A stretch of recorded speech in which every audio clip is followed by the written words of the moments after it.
And so this is a required first-year course in which they do all of their works in teams, and where we teach it as a teaching team. That might not sound revolutionary for other parts of the university, but for the law school it really is. The role that lawyers play when they leave Harvard Law School is so complicated these days, and it absolutely requires the ability to collaborate, build on people's ideas, appreciate that other people think differently, and so that's what we were trying to get underneath. We found for this experiment a different type of instrument that we thought was really helpful because it specifically focuses on a person's role within a team. So the students take a 2 or 3 minute, literally that fast, Right. word matching exercise, similar to the way Myers-Briggs works, but much, much faster.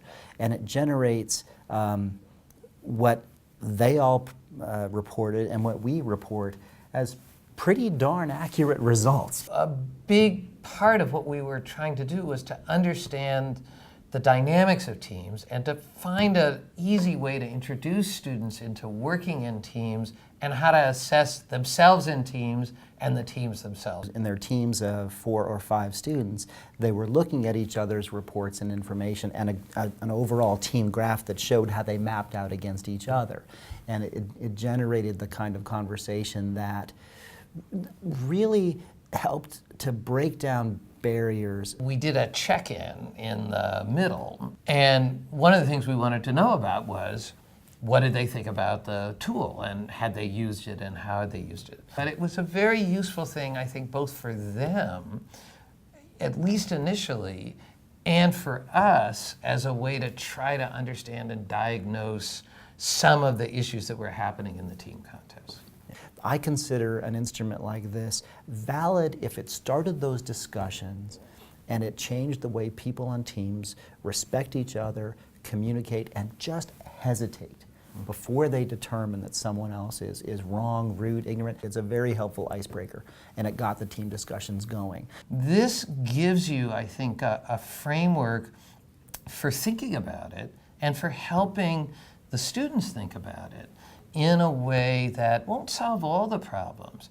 But I think at least it was our experience that there was just a way in which the teamwork seemed to go more smoothly. On that dimension, which if part of the aim of the university is to try to teach more collaboration, I think it has a real value. When you develop a common language around one of these tools, again, it's non-judgmental and it gives people a way to see through the problem and to solve the problem. This is a challenge for us as a university, is to think about what tools we can develop and to develop them around the educational market. The more students are prepared to work in teams and understand the importance of it, the more successful they'll be wherever they go after they graduate.